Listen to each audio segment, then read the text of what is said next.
Hello guys, आप सभी का स्वागत है मेरे इस यूट्यूब चैनल पर जिसका नाम है मिस्टर मैक। और आई होप आपकी तैयारी अच्छी चल रही होगी और चलनी भी चाहिए, क्योंकि 2 दिन बाद आपके एग्ज़ाम हैं। और जैसा कि बहुत से बच्चों के डाउट है कि सर कैसे करें, क्या करें, कुछ समझ नहीं आ रहा। इम्पॉर्टेंट क्वेश्चंस आप बता दीजिए। मैं इम्पॉर्टेंट क्वेश्चन तो आपको बता दूंगा, मेरे को कोई दिक्कत नहीं है, लेकिन दिक्कत यह है कि आप उसको कवर अप कैसे करते हो, ये ज़्यादा इम्पॉर्टेंट है। मैं आपको सारे इम्पॉर्टेंट क्वेश्चंस बता सकता हूँ। मैं आपको अगर मैं टॉप 20 क्वेश्चंस भी मैं आपको बताऊं, और टॉप 20 में से अगर आपके 4 से 5 क्वेश्चंस फंस जाते हैं तो कहीं ना कहीं आपके लिए बेस्ट भी है। लेकिन दिक्कत यही आती है कि क्या आप वो 20 के 20 क्वेश्चन कर पाओगे। तो जवाब आप पे डिपेंड करता है कि यस या नो। मुझे और आप किसी भी यूट्यूब चैनल पे आप देख लो कि हर कोई बंदा हाईलाइट करके दिखाएगा, बताएगा, लेकिन दिक्कत यहाँ पर यही आती है कि आप जितने भी चैनल को देख लो, कहीं ना कहीं एक चीज़ तो ज़रूर आपके समझ में आ जाएगी कि भाई मैं इसे तैयारी कैसे करूँ। तो एक स्मार्ट तैयारी करना बहुत ज़्यादा इम्पॉर्टेंट है अगर आपको ज़ीरो से हीरो बनना है। अगर आपने कुछ नहीं पढ़ा है बिज़नेस लॉ में, चाहे वो आप हिंदी मीडियम से एग्ज़ाम दे, देखो हिंदी मीडियम की लॉ जो है वो थोड़ी सी खतरनाक वाली हिंदी है अगर आप पढ़ रहे हो तो। मैं वैसे एक्सप्लेन भी हिंदी में करता हूँ तो कोई दिक्कत नहीं है। आप इंग्लिश की चीज़ें हिंदी में उसमें देख सकते हैं, उसमें पढ़ा होगा, बट मीनिंग तो मैं ऑलरेडी हिंदी में समझा रहा हूँ तो उसमें नहीं।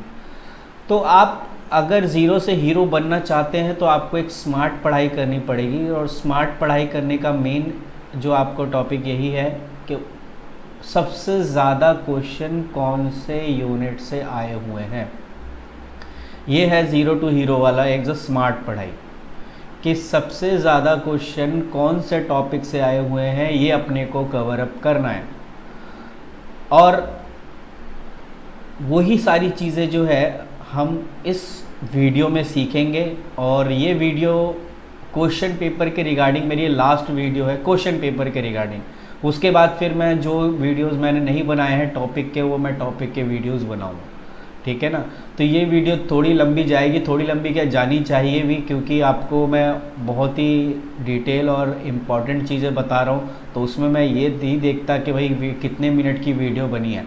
आपको प्रॉब्लम होगी तो आप उसे 1.5 पे देख सकते हैं, और आपके लिए भी अच्छी वाली बात है। कौन सा मैं आपको कोई जोक नहीं सुना रहा, और ना ही आपको कोई या आपका मैं माइंड डाइवर्ट कर रहा हूँ, नहीं कर रहा। मैं बस आपको बता रहा हूँ कि अगर आप अभी भी डरे हुए हो और आपको समझ नहीं आ रहा है कि मुझे क्या करना चाहिए, तो भाई साहब ये वीडियो आपके लिए ही बेस्ट है। आप बस इस वीडियो को देख लो, ध्यान से कवर अप करो। इससे पहले की भी 2 मैंने क्वेश्चन पेपर की वीडियो अपलोड की है। कल मुझे एक अभिषेक ने ये मुझे 2 क्वेश्चन पेपर भेजे और कहा है सर ये पिछले साल का ओपन बुक एग्ज़ाम के क्वेश्चन पेपर हैं, आप एक बार इन पर भी हाईलाइट कर लीजिए। तो मैंने सोचा क्यों ना इस पर भी एक वीडियो बना दी जाए। और उसके बाद आपका कल एक पेपर था CBCS का, NCEE वालों का, तो उसमें से मैंने कुछ क्वेश्चन पेपर आपके लिए निकाला है।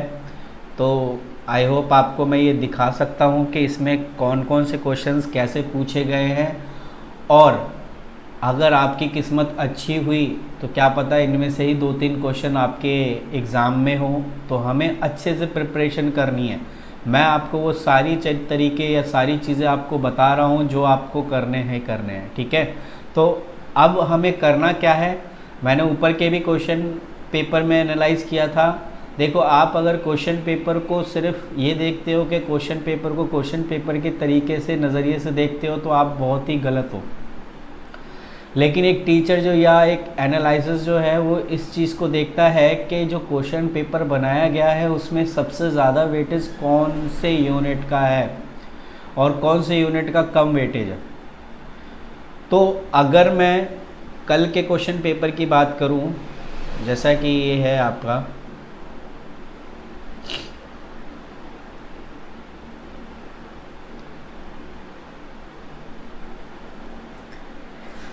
कुछ आपको गाइडलाइन से भी आपको रूबरू करा दूँ।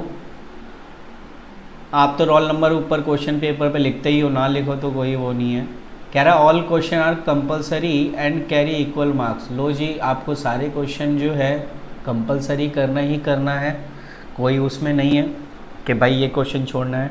और आगे लिखा है आंसर मे बी रिटन इधर English and Hindi but the same medium should be use through out the paper.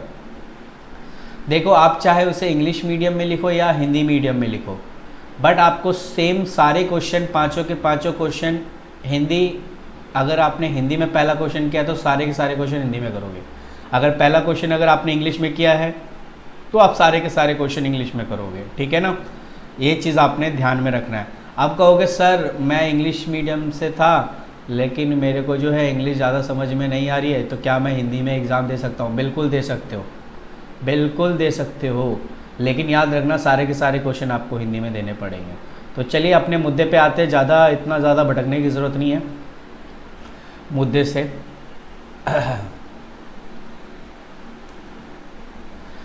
ये लिखा है पहला question, law of contract neither a law of all agreement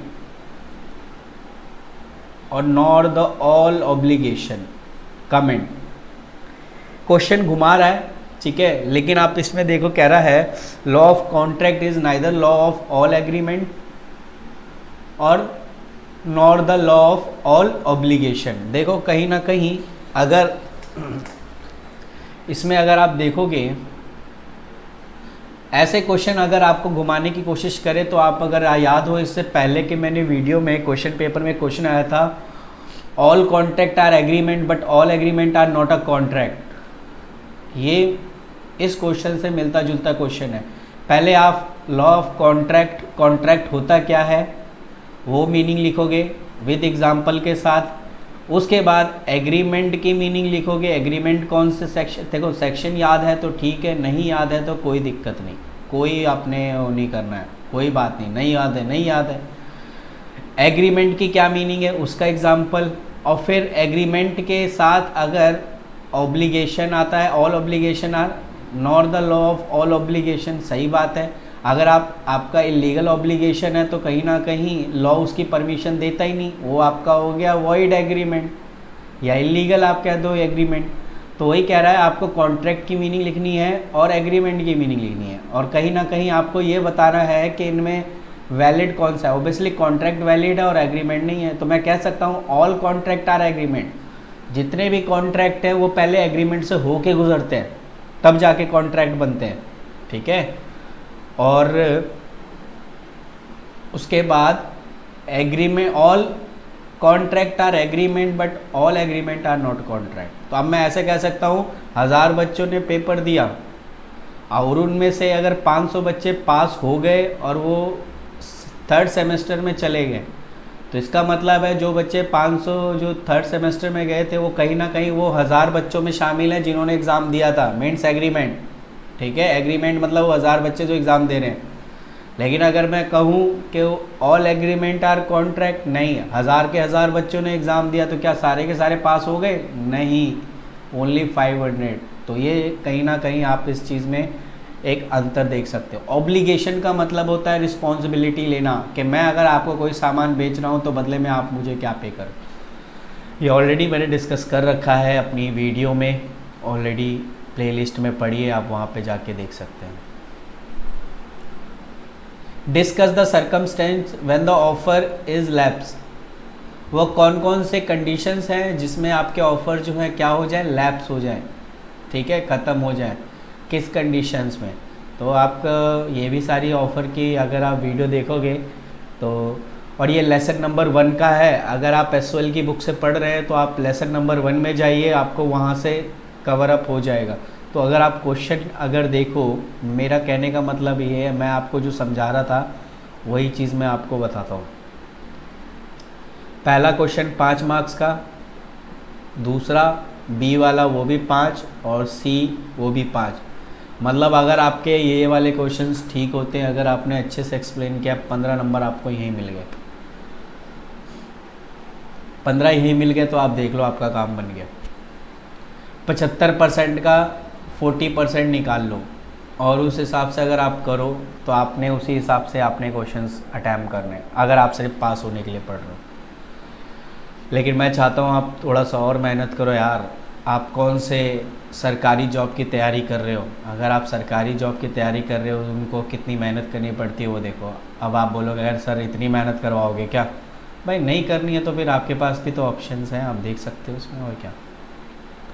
उसके बाद आपका ये सी वाला क्वेश्चन आया हुआ था, कल में लिखा था ए सन। अब देखो यहाँ पे केस स्टडी थोड़ी सी दे रखी है, आप इसको समझिए आप कहना क्या चाहता है कि A sons catch in a fire and announce the reward of 50,000 anyone who save his son B save the child can he claim the money will your answer be same if come to know about the offer reward after the saving the child. ये आपका एक case है Lalman Shukla versus Gauri Datta. इसके बारे में मैंने पूरी explain कर रखा है कि यहाँ पर कहा गया कि A son catch on fire and he announce a reward 50,000 जो उस बच्चे को बचाएगा, ठीक है ना। तो बी ने उस बच्चे को बचाया कहीं ना कहीं, तो ये जनरल ऑफर था सभी के लिए। उसने पब्लिक में ए डिस्ट्रीब्यूशन है, कहते ना माइक लगा के, हाँ भाई जो भी मेरे बच्चे को बचाएगा मैं उसे 50,000 रुपये इनाम दूंगा। ये सब के लिए है, किसी एक बंदे के लिए नहीं है। और जिस बंदे ने वो चीज़ सुनी है उसने उस चीज़ को एक्सेप्ट कर लिया और फिर जाके उसे बचाने लगा, तो उसमें एक बी बंदा आ गया जिसने उसे बचाया, तो क्या उसे रिवॉर्ड मिलेगा? बिल्कुल मिलेगा, बिल्कुल मिलेगा, क्योंकि वो एज अ एक्सेप्टेंस वहीं पर हो गई, क्योंकि ये जनरल ऑफर है जो सबके लिए है, ठीक है। तो आई होप आपको ये बातें समझ में आई। और ये भी कौन से यूनिट से है? Unit number 1 lesson number 1। अब इसके चॉइस में आया है ये 3 क्वेश्चन। तो क्वेश्चन ऐसे ही पूछे जाते हैं कि भाई अगर आपको, और दिक्कत पता है क्या आती है? सबसे बड़ी दिक्कत क्वेश्चन की ये है कि अगर मुझे ऊपर के ए बी सी में से ए बी आता है, सी नहीं आता, तो सी नीचे वाले में से आता होगा। सबसे बड़ी प्रॉब्लम तो ये होती है। तो आप ऐसे पढ़ाई करो, देखो यूनिट 1 आप पूरा क्लियर कर लो।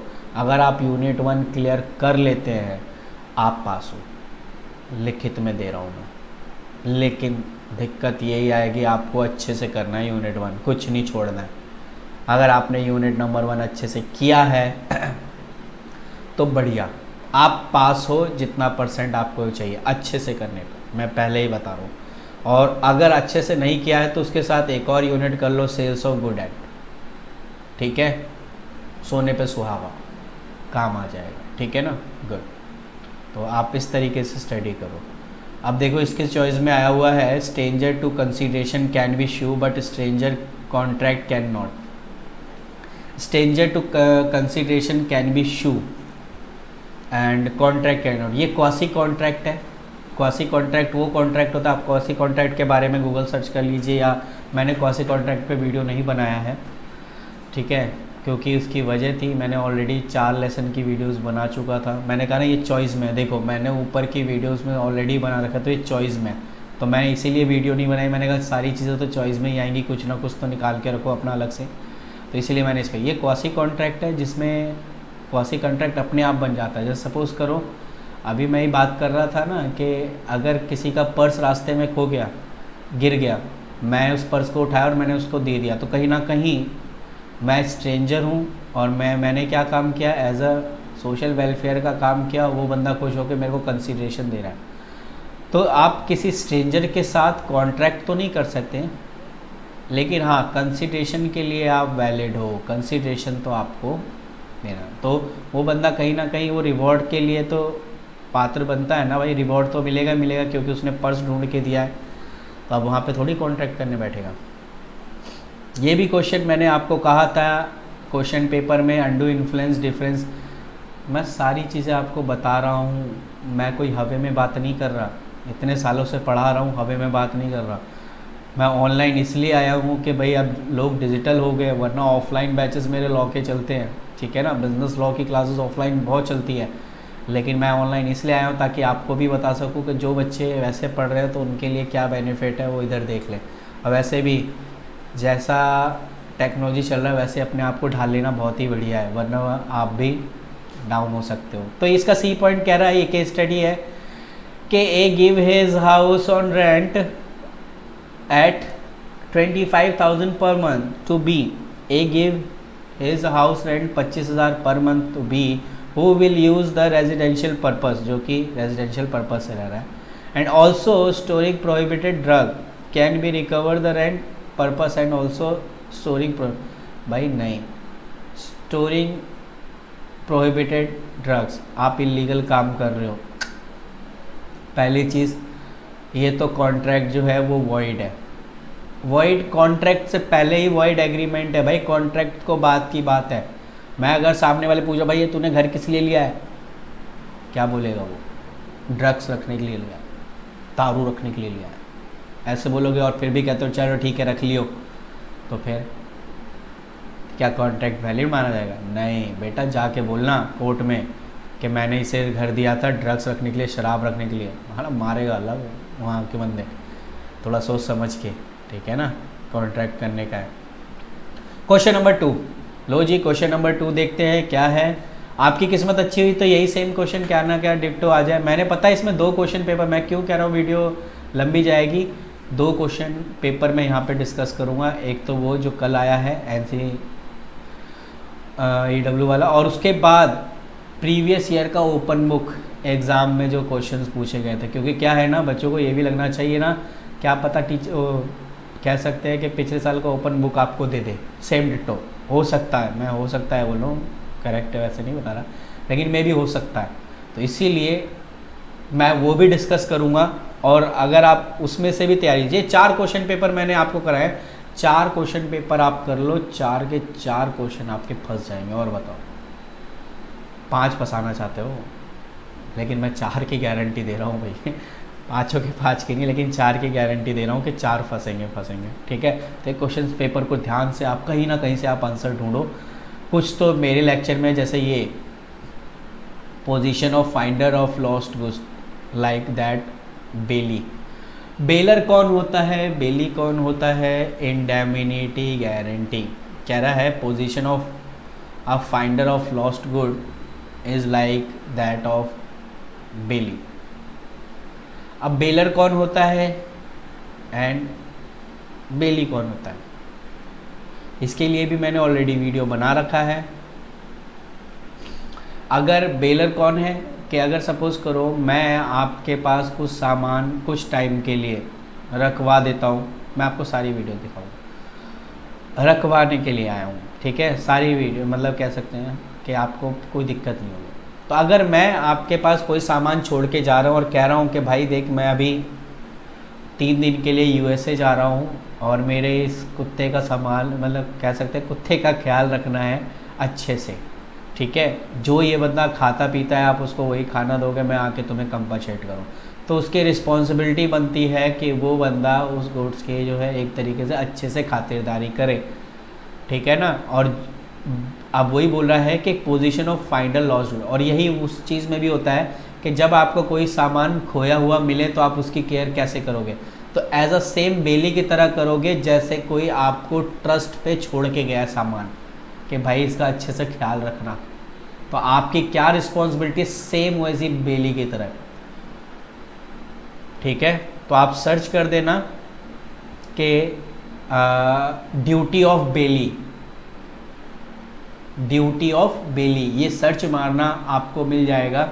और ये कहाँ है, आपको सेल्स ऑफ गुड एक्ट में मिल जाएगा, ठीक है। मैं देखता हूँ कहाँ है ये यार,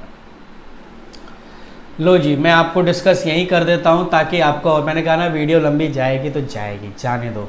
आपको अगर लग रहा है तो आप 1.5 पे देखो और फिनिश करो, क्योंकि अब मैं क्वेश्चन पेपर की वीडियोस नहीं बनाऊंगा, मेरे को थोड़े से अपने टॉपिक समझाने हैं तो वो चीज़ें। तो ये लो मैं बेलमेंट का मैंने वीडियो नहीं बनाया था, तो बेलमेंट भी मैं यहीं पे समझा देता हूँ ताकि आपको बेलमेंट और प्लेज के बारे में समझ में आए।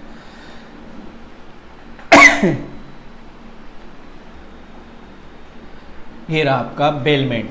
बेलमेंट का मतलब क्या होता है, देखो बेलमेंट की मीनिंग सिंपल से में ये लिखा है, the delivery of goods by one person to another person for some purpose, किसी सम पर्पस के लिए। मैंने अभी आपको कहा कि मैं विदेश जा रहा हूँ, मेरी कार का या मेरे कुत्ते का ख्याल रखियो फॉर सम पर्पस।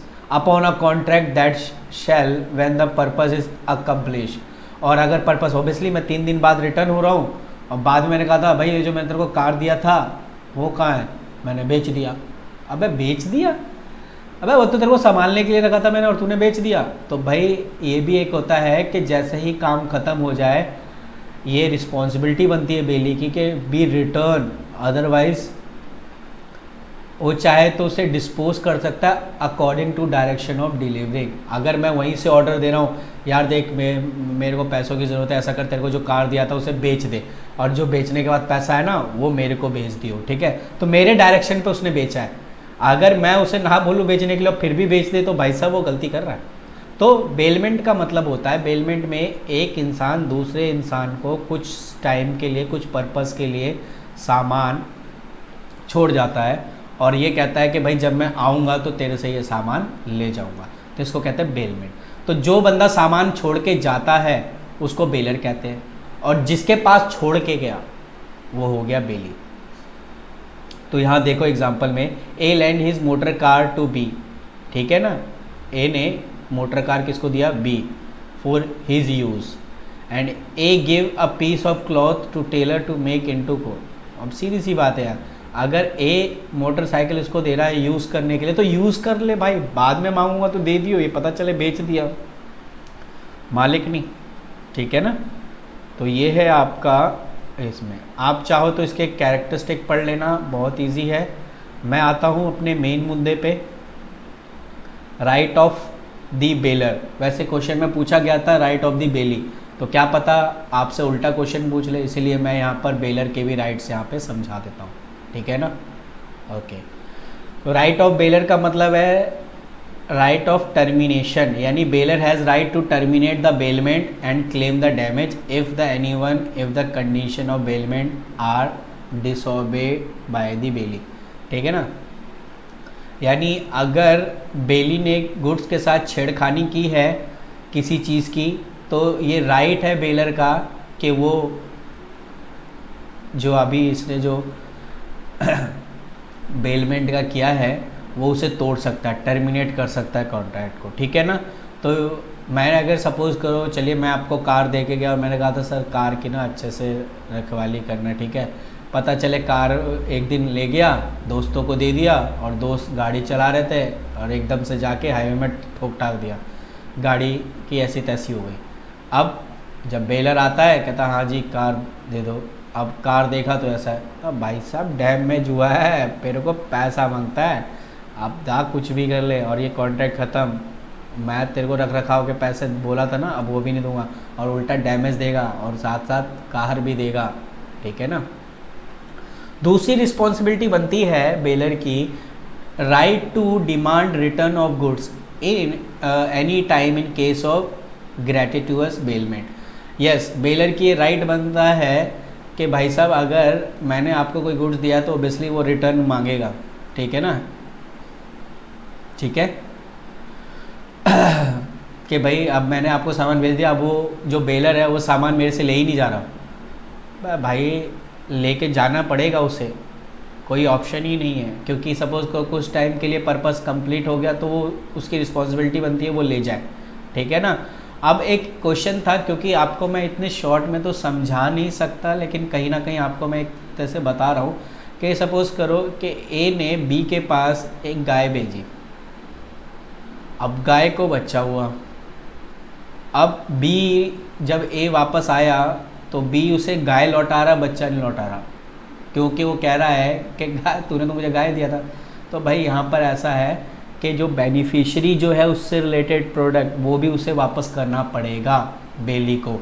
ऐसा थोड़ी होता है कि यार गाय है तो गाय का है यार, ऐसा तो लॉजिकली वाले में आप भी बात हो, तो उसको दोनों काफ भी उसे लौटाना पड़ेगा और काव भी लौटाना पड़ेगा, ठीक है ना। तो ये चीज़ इसमें ही है, ग्रेटिट्यूअस उसे ही कहते हैं। आप एक बार इन्हें पढ़ लेना, मेरे ख्याल से वो चीज़ें इसी में शामिल हो। इन्फोर्समेंट ऑफ राइट, यानी the duty of the bailee or the right of the bailor, he can sue bailee their enforcement, ठीक है ना। ये इन्फोर्समेंट ऑफ राइट भी है कि भाई अगर वो कोई काम नहीं करे भाई इसे इन्फोर्स करना पड़ेगा, ठीक है ना। कोर्ट में जा सकता है, ये राइट है बेलर का, बेलर भी कोर्ट में जा सकता है। बेली के क्या सॉरी ये मैं उल्टा भूल गया था क्या, ये किसकी ड्यूटी है, ये बेलर की है और ये भी बेलर के है। अबे भाई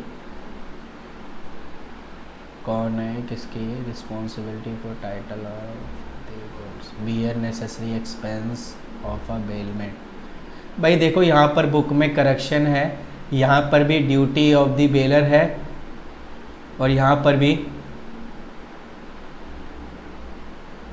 राइट ऑफ द बेलर है, बट इसमें से एक बेलर है और एक बेली है, और ये दोनों राइट तो साले बेलर की दे रखे हैं भाई साहब। बेली का कहाँ है, हाँ ये रहा बेली के।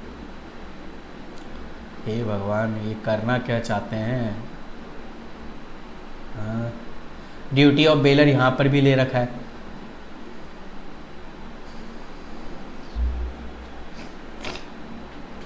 ये बेलर ऑफ ड्यूटी ये भी है, ऊपर के 2 पॉइंट बोले थे वो भी है, आप उसे कॉपी में नोट कर लीजिए, मैं आपको ये समझा ही रहा हूँ तो कहीं ना कहीं आपको दिक्कत नहीं आई।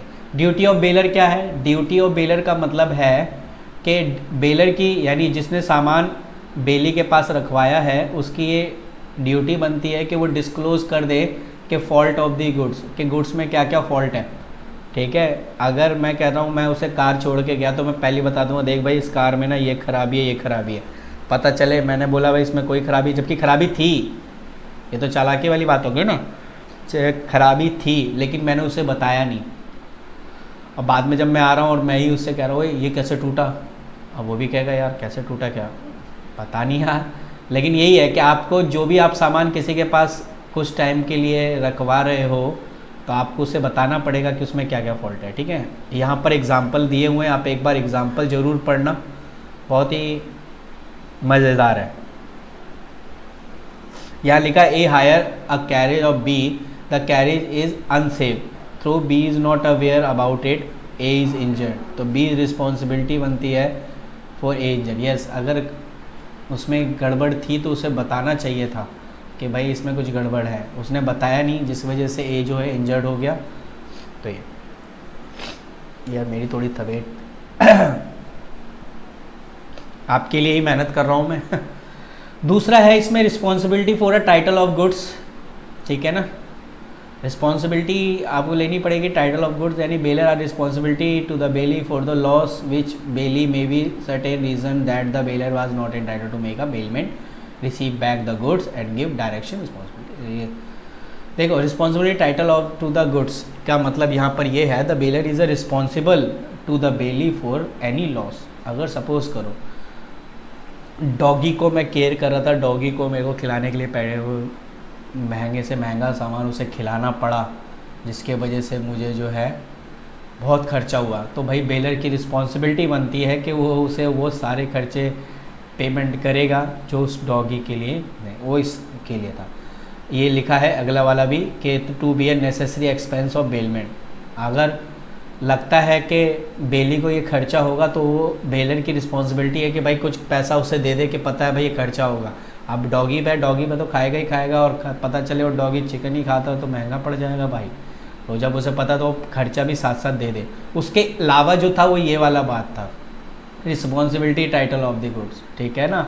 जैसे डॉगी बीमार हो गया, बीमार के लिए मैंने अलग से खर्चा किया तो वो अलग से जो खर्चा किया उसका पैसा भी देगा वो।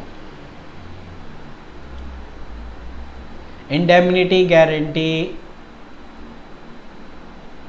indemnity of gratuitous where the bailor has lent the goods gratuitous specific time purpose and if required the return of goods before the time agree upon or before the purpose of complete he shall be indemnify the bailey, he is a put the bailey to any loss caused by early demand। क्या है यहाँ पे कह रहा है कि where the bailor has lent the goods gratuitously for specific time या purpose, मैंने स्पेसिफिक टाइम के लिए आपको कोई सामान रखने के लिए दिया और मैं तो यहाँ हूँ ही नहीं, मैं तो बाहर हूँ, ठीक है ना। अब 2 दिन रखा और तीसरे दिन कहता है भाई मैं नहीं संभाल रहा तेरा ही, भाई मैं तेरा ये कुत्ता नहीं संभाल रहा, बहुत ही परेशान कर रहे हैं भाई, मैं तो 5 दिन बाद लौटूंगा, तू मेरे को 2 दिन बाद ही लौटा रहा है, इससे तो मेरे को नुकसान होगा। तो उसके लिए वो कंपनसेट कर सकता है, क्योंकि जो स्पेसिफिक पीरियड टाइम जो डिसाइड किया गया था वो उसमें वो फुलफ़िल नहीं हो रहा है। देखो मैं आपको इसमें समझा रहा हूँ दोस्त, तो टाइम जा रहा है, बट हाँ आपको मैं कोई फालतू की चीज़ें नहीं, मैं यही बना, और इसके साथ साथ मेरा ये टॉपिक भी फिनिश हो जाएगा जिसके लिए मैं ये बना रहा हूँ। बेलर की रिस्पॉन्सिबिलिटी बनेगी टेक अ रिस्क और लॉसेस, भाई जो भी लॉस वगैरह राइज हुए हैं उसकी रिस्पॉन्सिबिलिटी लेगा। ये था उस क्वेश्चन का आंसर, ठीक है। मैंने इसलिए वो दोनों बता दिया, ये वाला पूछ लिया तो आपके में क्या पता बेलर का राइट पूछ ले, इसीलिए एक टीचर जो होता है वो हर चीज़ के लिए बैकअप लेके चलता है, ठीक है ना, ताकि आपको प्रॉपर करवाया जा सके। तो right of the bailee, bailee का पहला राइट है राइट टू इंटरप्लेट, यानी if a person other than the bailee claim the goods of bail, bailee may apply to the court stop the delivery of goods to the bailor and decide the title of the goods. बिल्कुल इसमें और भी है क्या, पहले मैं देख लूँ, पता चले नीचे ड्यूटी अलग लिखा हो और फिर हाँ यहाँ से स्टार्ट है भाई। यार ये ना ये बुक भी ना बड़ी ख़तरनाक सी है, ये आपकी एसवाइल की बुक है।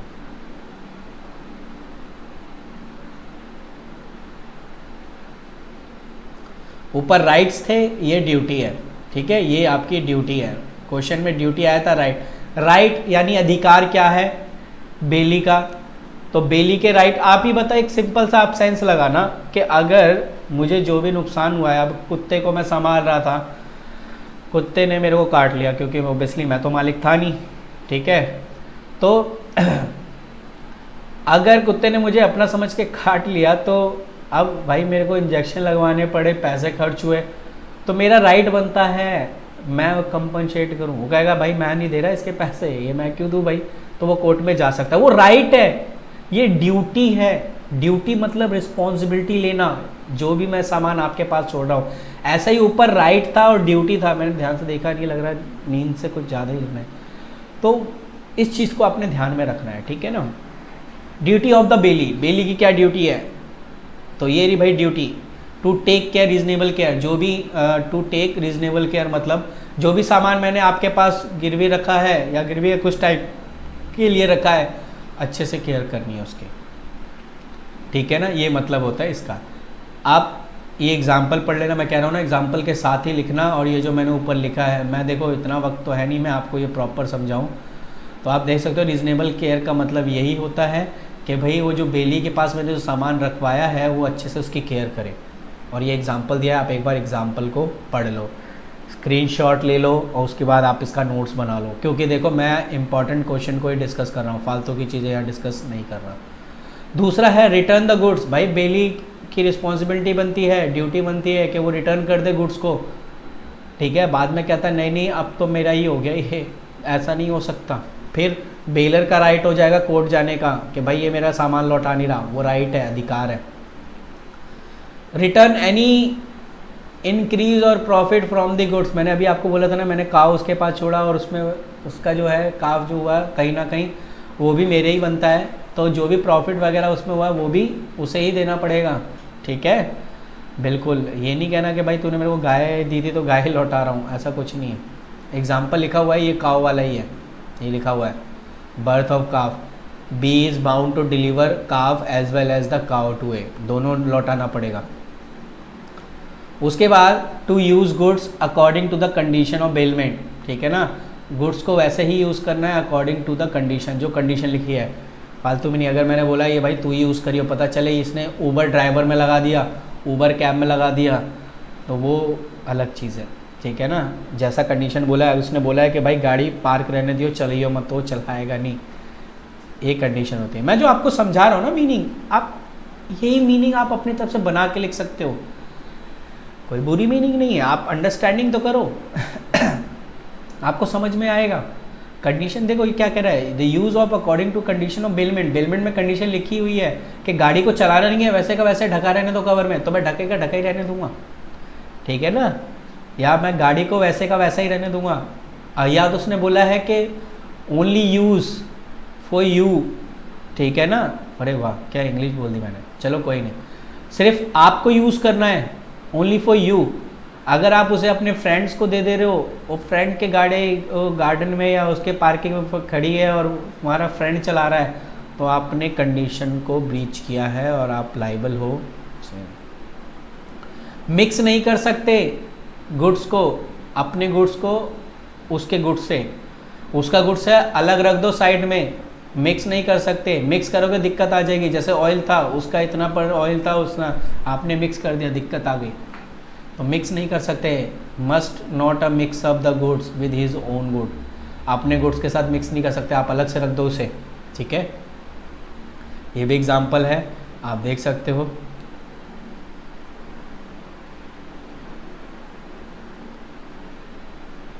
तो प्लीज़ आप इसे एग्जाम्पल के साथ पढ़ना, बहुत इजी एग्जाम्पल है। आप वो एक तरीके से बस ये है। और ये था क्वेश्चन आपका, right the liability of finder of goods same as a right of the bailee, ठीक है ना। ये था रिस्पॉन्सिबिलिटी एज अ बेली, ये तो क्वेश्चन था। अगर आप देखो, मैं आपको क्वेश्चन दिखा देता हूँ, ये देखो यही तो था। The position of a finder of lost good is like that of the बेली, ये रहा आपका आंसर, खत्म भाई। ये ही तो था आपका कि right and responsibility of finder, तो बोला ना as a responsibility same as a bailee, यानी finder of goods not entitled to bear, यानी अगर कोई सामान आपको मिला है तो आप उसके मालिक नहीं हो, पहले ही बता दिया, ठीक है ना। आप उसकी टेक, एक तरह से टेक और not to take the goods found out a person who find the goods belong to another take them into his custody, ठीक है ना। सो सिर्फ अपनी कस्टडी में रख सकता है और तब तक जब तक वो उसके असली मालिक को ढूंढ ना ले। प्लीज़ आप ये अपनी कॉपी में नोट कर लो, बहुत important. In case where the real owner of the goods has offered the specific reward for the return obviously and return of good lost, the finder है may be sue for realization of reward. हाँ, अगर मालिक ने बोला है कि भाई मैं तेरे को पैसा दूंगा, बाद में वो उसने पैसा नहीं दिया, तो आप कोर्ट जा सकते हो, भाई तूने बोला क्यों था।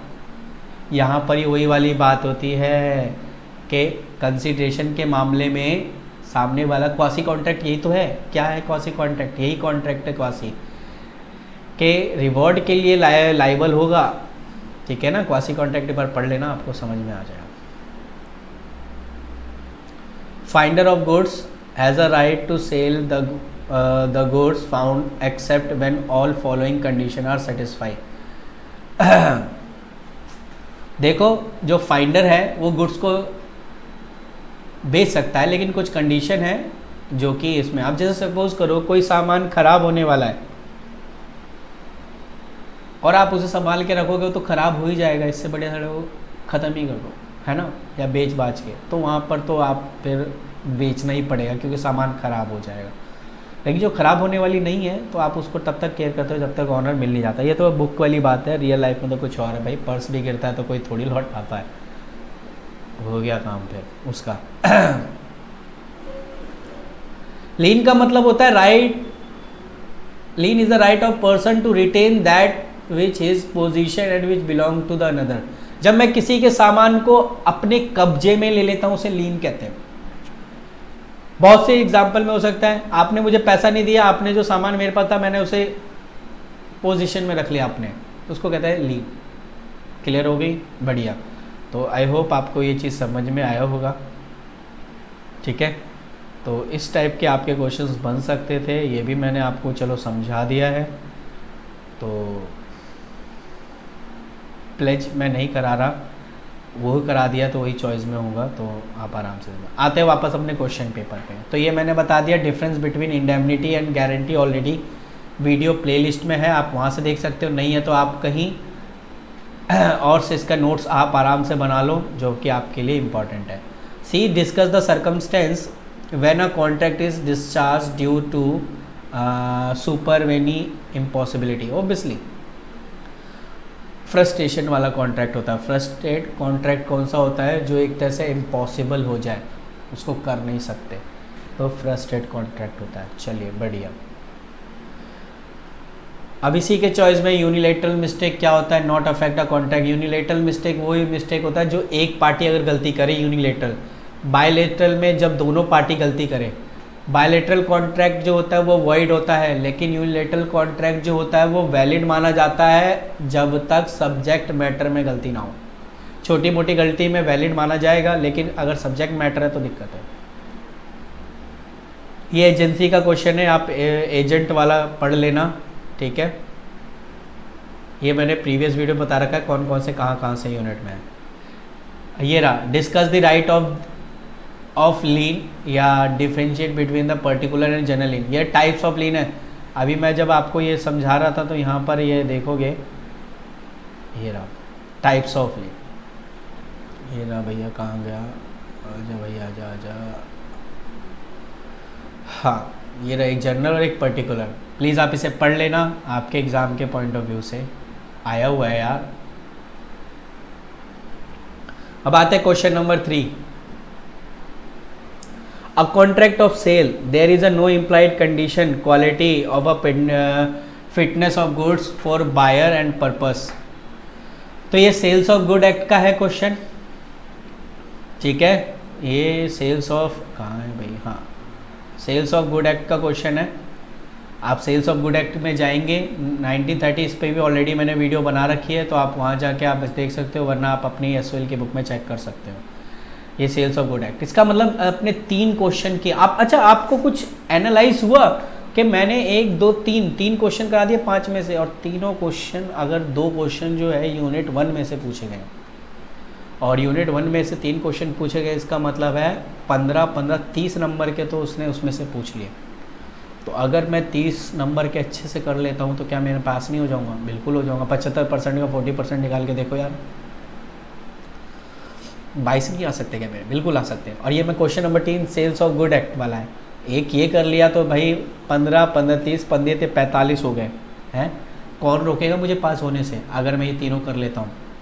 लेकिन वही है, करना तो पड़ेगा। तो discuss the rule of transfer of ownership in a contract of sale. एक होता है एग्रीमेंट टू सेल और एक कॉन्ट्रैक्ट ऑफ सेल।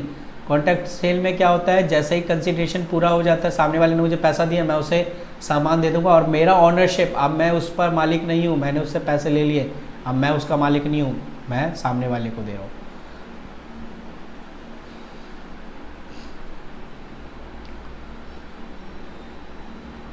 और एग्रीमेंट सेल में क्या होता है, जब तक सामने वाला अपनी सारी कंडीशन फुलफिल ना कर दे तब तक मैं ओनरशिप ट्रांसफ़र नहीं करता। उसने सिर्फ ऑर्डर दिया है, जब वो पैसा दे देगा सामान उसके पास पहुंच जाएगा, ओनरशिप। और जब एट अ टाइम जब पैसा दे दे और मैं उसे सामान दे दूँ तो ओनरशिप एट अ टाइम ही ट्रांसफर हो जाता है। ये मैंने समझाया था difference between sale of agreement and normal sale. Very important question है एग्जाम के पॉइंट ऑफ व्यू से। Purchase a new TV set, exchange of old TV 20,000 can call the contract of sale. Yes, कह सकते हैं इसे ले, क्योंकि consideration हुई है ना भाई। मैंने एक न्यू टीवी खरीदा, बदले में एक्सचेंज में कंसिडरेशन में ओल्ड टीवी दिया, कॉन्ट्रैक्ट ऑफ सेल है।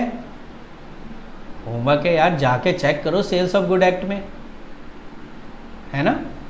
और वैसे तो है, चलो तुम्हें आंसर ही बता दो, वैसे है, लेकिन आप एक बार डिटेल में कर लो, क्योंकि 5 मार्क्स का ऐसा थोड़ी आप लिख दोगे यस है, एक्सप्लेन भी करना पड़ेगा ना कैसे है, आपको वो चीज़ देखनी है। अब इसी के चॉइस में 3 क्वेश्चन है, तो यार डिस्कस द रूल और कैविएट एप्टर। कैविएट एप्टर का मतलब लेट दी बायर बीवेयर। कम से कम बायर के पास दिमाग बुद्धि होनी चाहिए, जब कोई सामान खरीदने जाता है उसको भी तो ये नॉलेज होना चाहिए कि सामने वाला मुझे मूर्ख बना रहा है और मैं मूर्ख बन रहा हूँ। नहीं, बायर के भी जो है एक तरीके से let the buyer beware, buyer को सतर्क रहना है। कैविएट एप्टर का मतलब होता है लेट दी बायर बीवेयर। कम से कम बंदा सूंघ के तो बता दे जीरा है या सौंफ है। अब वो सूंघ के नहीं बता रहा है तो फिर वही वाली बात है कि तुम ही नहीं सतर्क थे तो सामने वाला तो आपको बना के चला ही जाएगा ना। अब जो बना के चला जाएगा आपको पता है क्या बना के चला जाएगा। A agreed to sell 100 bag of wheat to B 700 per kg on the date of delivery 120 bag wheat instead of 100. What the right of label with the B? B के क्या राइट है? सही बात है, जब मैंने उसे कंडीशन बोली थी कितना 100 बैग के लिए, तो सामने वाले ने मुझे 120 बैग क्यों डिलीवर किए ये बताओ पहले, हैं? तो क्या राइट है, 20 जो एक्स्ट्रा है वो आपको क्या करने पड़ेंगे, रिटर्न करने पड़ेंगे जनाब, और रिटर्न करना पड़ेगा। ये थोड़ी अपने पास रख लेगा वो, या तो उसके भी पैसे दे दे। तो वो 3 क्वेश्चन खत्म। 4th क्वेश्चन LLP, मैं इसी पे वीडियो बनाने वाला था, लेकिन क्या करें आपका क्वेश्चन पेपर भी थोड़ा सा एनालाइज करवाना था, तो इसीलिए मैं ये वीडियो नहीं बना पाया LLP पे। इसे मेरे को अलग से इसको बनाना पड़ेगा LLP पे, तो मैं इसीलिए रुका हुआ था। अब पता नहीं बना पाऊँगा कि नहीं बना पाऊँगा, क्योंकि टाइम तो वैसे भी आपका भी सही चल रहा है और हमारा भी सही चल रहा है। तो ये कह रहा है 4th question, who can designated partner in LLP, discuss the rule relating to designated partner. Very important question, designated partner as per LLP Act and what the role of does he play. और इसका B point, limited liability partnership contained advantage both of the traditional partnership and company form of business organisation. पहले traditional partnership में क्या था, unlimited liability थी, LLP limited liability partnership, जिसके पास जितनी लाइबिलिटी होगी वो उतनी पे करेगा, किसी दूसरे पार्टनर की लाइबिलिटी पे नहीं करेगा। यही LLP का कॉन्सेप्ट था। पहले क्या होता था पार्टनरशिप में, पहले ये होता था कि जैसे कि आप अगर 3 पार्टनर हैं, तीनों पे लॉस हो गया, ठीक है, अब वो पार्टनर दे नहीं रहा, तो भाई साहब उस पार्टनर के बदले भी देना पड़ता था सबको। तो कहा गया नहीं, अब जो पार्टनरशिप बनेगा लिमिटेड लाइबिलिटी पार्टनरशिप, हर एक की अपनी अपनी एक फिक्स लाइबिलिटी है, वो उस हिसाब से पे करेगा, ये मतलब होता है। गूगल पे सर्च कर लेना, आपको ये मिल जाएगा। चलिए आगे देखते हैं और क्या है। अब इसी के चॉइस में वही है, LLP का कॉन्सेप्ट वेरी इंपॉर्टेंट है अगर आपको एक क्वेश्चन कंप्लीट करना है तो, इसीलिए मैं यूनिट का चैप्टर कराता था। और 5th क्वेश्चन आपका IT का है और यूनिट भी 5 है, वो यूनिट 4 था, ये यूनिट 5 है। तो अगर आप पूरी पढ़ाई कर चुके हो तो अच्छी बात है, आपके लिए कोई ये नहीं है। ये रहा question number 5, defined the originator या addresses intermediary as per IT act. IT act के बारे में पढ़ लेना, 2000 IT एक्ट 2000 के बारे में प्रॉपर पढ़ लेना। डिजिटल रिवोकेशन ऑफ डिजिटल, मैंने आपको बोला था प्रीवियस की वीडियो में भी बोला है कि डिजिटल सिग्नेचर के बारे में पढ़ लेना, ठीक है ना। और कह रहा who will be called the subscriber, what are his duty. Subscriber किसे कहते हैं और उसकी क्या ड्यूटीज़ होती है, पढ़ लेना मालिक, वरना रह जाओगे। Discuss how digital signature created, ये लो जी, अगर आपको ऊपर का क्वेश्चन नहीं आता तो मैंने कहा ना डिजिटल सिग्नेचर के बारे में आपको पूरी जानकारी रखनी पड़ेगी। डिजिटल सिग्नेचर के बारे में कुछ भी पूछ सकता है। ड्यूटी क्या होता है, एक अथॉरिटी का जो कोई डिजिटल सिग्निफिकेंट देता है, सर्टिफाइंग द अथॉरिटी, तो वो ये चेक करता है कि जो डिजिटल सिग्नेचर है वो ठीक है कि नहीं है। तो इस टाइप के क्वेश्चन मतलब आंसर होते हैं। आप एक बार इसे, ये छोटा सा है तो फटाक से आप गूगल सर्च मारिए, आंसर लिखिए अपनी कॉपी में, ठीक है। Discuss the rule relating to time, place of dispatch, receipt और इलेक्ट्रॉनिक रिकॉर्ड। इलेक्ट्रॉनिक रिकॉर्ड में आप बताओ, एक नॉर्मल रिकॉर्ड होता है कॉपी वगैरह में लिख लेना, दूसरा होता है इलेक्ट्रॉनिक और फास्ट टू फास्ट ट्रांसफ़र, और आप इसको आसानी से रिकॉर्ड कर सकते हो जितना मर्जी उतना, फाइल इधर से उधर नहीं जाएगी, ठीक है ना। तो क्या discuss the rule related to time, place of dispatch and receipt of electronic record. Electronic record के तो बेनिफिट्स हैं, पूछा है आपसे इलेक्ट्रॉनिक रिकॉर्ड के क्या बेनिफिट्स हैं। यार ये तो आपको अगर आता भी नहीं हो तो आप बना के लिख सकते हो कि इलेक्ट्रॉनिक फॉर्म में अगर डेटा टाइम टू टाइम पहुंच भी जाता है, ठीक है ना, आराम से कैरी करके भी रख सकते हैं, डिस्पैच भी कर सकते हैं। तो आप इसे पढ़ सकते हो, ये बहुत इजी है, और बना लेना क्वेश्चन यार, और इसी में से बना लेना, क्या पता फंस जाए और आपके अच्छे मार्क्स भी आ जाए। तो ये आपका क्वेश्चन इसका ख़त्म हुआ। अब देखते हैं दूसरा क्वेश्चन पेपर। मैंने जो दूसरा क्वेश्चन पेपर आपको जो आपके साथ डिस्कस करना था वो ये वाला था, जो पिछले साल का आया हुआ है, पिछले साल का ओपन बुक एग्ज़ाम। क्योंकि क्या होता है ना, टीचरों के पास इतना टाइम नहीं होता, वो सेम डिट्टो ऐसे ही छाप देते हैं। तो इसीलिए मैंने सोचा क्यों ना ये भी डिस्कस कर लिया जाए यहाँ पे, ठीक है ना, ये क्वेश्चन पेपर भी डिस्कस कर लिया जाए ताकि आपको कोई प्रॉब्लम ना हो। और ये प्योर है भाई, प्योर है। अब इसके अलावा अगर आपने मेरी चारों वीडियो क्वेश्चन पेपर के देख लिए, अब बोल सकता हूँ कि पूरे के पूरे 5 आ जाएंगे। और बताओ, खुश? चलो, सब राजी खुशी, राजी खुशी। चलिए, टाइम ना वेस्ट करते हुए, अगर आप थक गए हो तो 5-10 मिनट के लिए रेस्ट कर लो, ठीक है, लेकिन उसके बाद फिर आप थोड़ी सी मेहनत कर लेना यार। पूरे साल भर की मेहनत अगर 1 घंटे की वीडियो में हो रही है तो क्या हर्ज है, क्या दिक्कत है? मैं कर रहा हूँ ना मेहनत, बीमार हूँ लेकिन फिर भी आपके लिए मेहनत कर रहा हूँ, और इस मेहनत का मेरे को एक फल दे दो यार, बढ़िया सा। क्या क्या फल मिलना चाहिए यार? अगर आप नए हो तो सब्सक्राइब कर दो और आप अपने दोस्तों में भी शेयर कर दो। अगर मैं इतनी मेहनत, अगर आपको लग रही है कि मैं इतनी मेहनत आपके लिए कर रहा हूँ तो इतना तो बनता है, इससे मेरा थोड़ा और मोटिवेशन हो, ठीक है। बाकी तो आप अच्छे हो यार, आपको पता है क्या सही है क्या गलत है।